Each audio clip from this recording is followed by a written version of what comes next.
Alright, so just going to go over the changes. Really, the World of Chel changes are very shallow, I think. But there are some significant changes, right? So let's go through them. We'll space these out, be easier to read. And I will show you the deep dive blog as well. Hold on one second.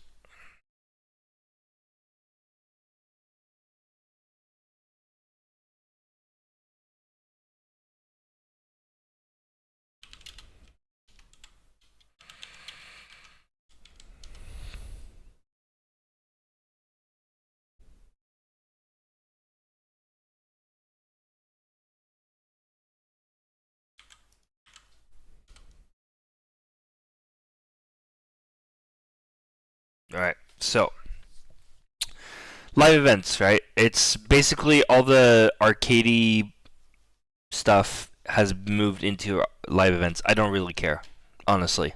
I don't really care. It's not. It's not what I'm interested in.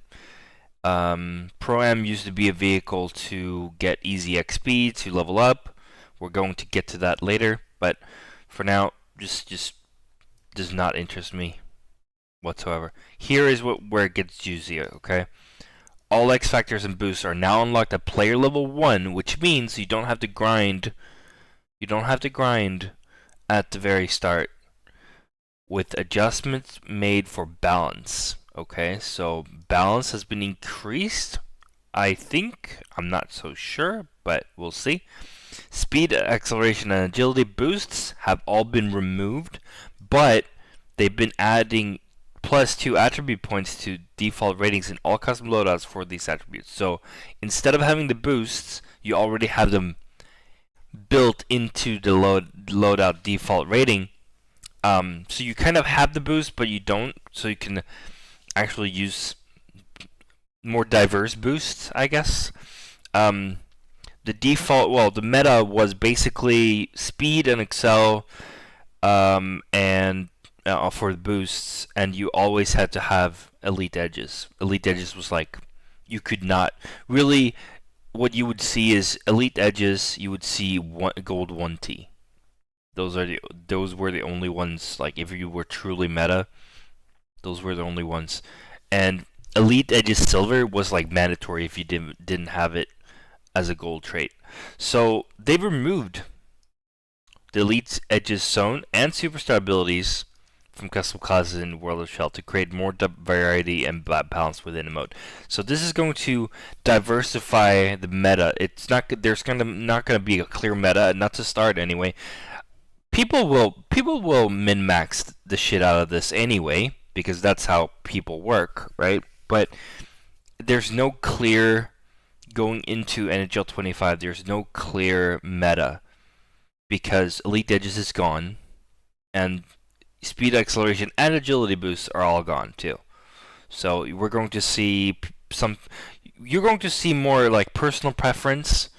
So if you need more deking, you will add a deking boost or a disciplined IQ, which boosts your defensive awareness to get those interceptions, or something else. But there's going to be a lot more variety in the boosts, and I think this is also going to open up to more variety in zone abilities. I don't think it will open up too much because shooting traits will still be premium, right? So you'll still see Bake It Snappy, you'll still see close quarters, you'll definitely see gold 1T, that's for sure, and even silver 1T you're going to see.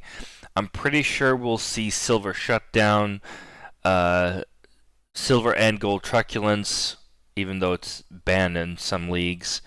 You're going to see all the usual stuff still, but the difference is Elite Edges is no longer in the game, which means it's going to make the meta less clear, which is good. It brings more variety and balance within a mode, like it says here. It's good. It's a good thing. Now, this is also very interesting.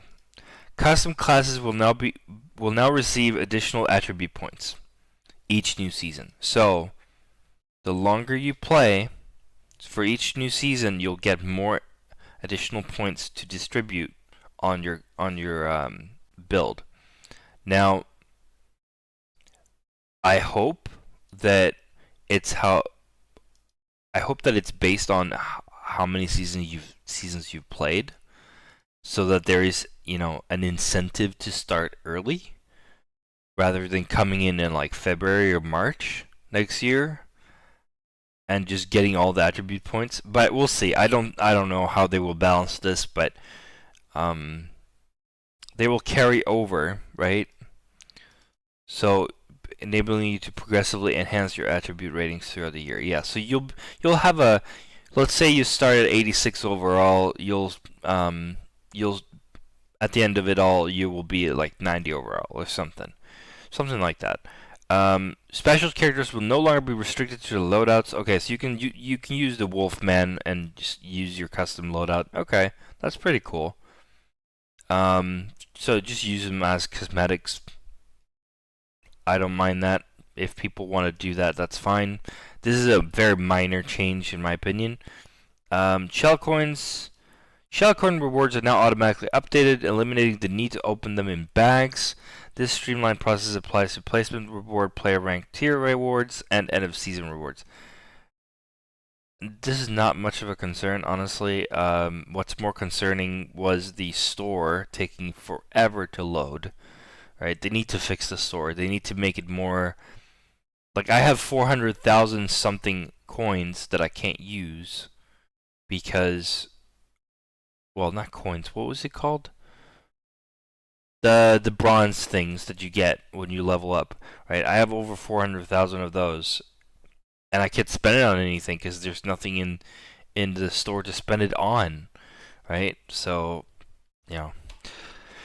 last but not least, Creation Zone. They've added so that you can copy and paste your character across different character presets. So if you have a casual goalie and you just want to copy the same thing over to pro goalie, you can do that. Same thing for casual skater and pro skater. I mean, this should have been in the game already, but it's good. It's a convenience feature. It's a quality of life feature, I guess. So this is very bare bones, but it's especially this is very good. This is very good. But yeah, overall, it's okay. I know that they put in the most amount of time into franchise mode, which is fine. I'm a franchise player at heart, but I've begun to love World of Chel and the online community. It's a lot more fun to play online with other people, most of the time at least. So yeah, that is it for this one, guys. Thank you so much for watching, and I will see you again soon in NHL 25. Bye for now.